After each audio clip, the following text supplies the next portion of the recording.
ఇటుకల రోడ్లతో అల్లల్లాడిపోయేటటువంటి హైవేస్ని బాగు చేసి వాటిని మెయింటెనెన్స్ కూడా నిరంతరం ఆ రోడ్లు బాగుండేలా చేసి అందుకు గాను టోల్ గేట్ వసూలు చేస్తే ఖర్చులు తగ్గుతాయి. ఏది రిపేర్ల ఖర్చులు, అలాగే లేట్ ఖర్చు ప్లస్ ఫ్యూయల్ ఖర్చు తగ్గుతాయి. కాబట్టి వాటిట్లలో ఒక 10వ వంతు టోల్ గేట్ ఖర్చు పెడతానికి సిద్ధపడితే హ్యాపీ అని చెప్పేసి గతంలో వాజ్పేయి టైంలో ఈ స్వర్ణ చతుర్భుజి పెట్టడం ఇది నడిచింది.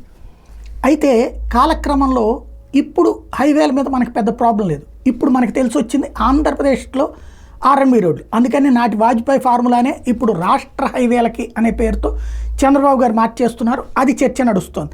ఎందుకంటే రాష్ట్రం బాధ్యత శాంతం వదిలేసుకోండి. ఏ రోడ్డు అయినా సరే పీపీపీ కిందనంటే రేపు పొద్దున మున్సిపల్ రోడ్లకు కూడా టోల్ గేట్లు పెట్టచ్చు భవిష్యత్తులో. కాబట్టి హైవేస్కి పెట్టారంటే దానికి ఒక అర్థం ఉంది. ఇక ప్రతి రోడ్డుకి పెట్టడం అంటే రాబోయేటువంటి రోజుల్లో మన కాలనీలో రోడ్డుకి మనమే పెట్టేసుకోవచ్చు ఆ రోడ్డు మెయింటెనెన్స్ కోసమని. అట్లాంటి పరిస్థితి వస్తే ఎవడేం చేయలేడు. అయితే ఇప్పుడు దాన్నే టోల్ దోపిడీ అంటున్నారు. మెయిన్ హైవేల మీద దాన్ని కూడా టోల్ దోపిడీ అంటున్నారు.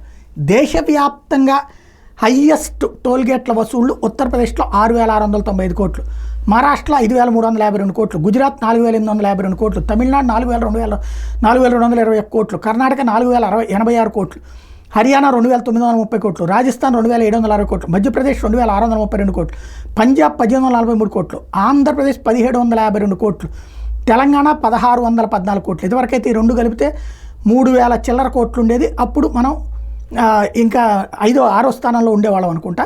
5వ స్థానంలో 6కు వచ్చేవాళ్ళు. ఇప్పుడైతే ఆంధ్రప్రదేశ్ 10, తెలంగాణ 11వ స్థానం ఉంది. ఆ తర్వాత స్థానాల్లో west Bengal, Orissa, Kerala, Chhattisgarh, Bihar, Jharkhand, Assam, Himachal Pradesh, Uttarakhand, Jammu and Kashmir, Goa, Tripura, Meghalaya, Manipur, Arunachal Pradesh, Nagaland, Pondicherry last ఉంది 30వ స్థానంలో.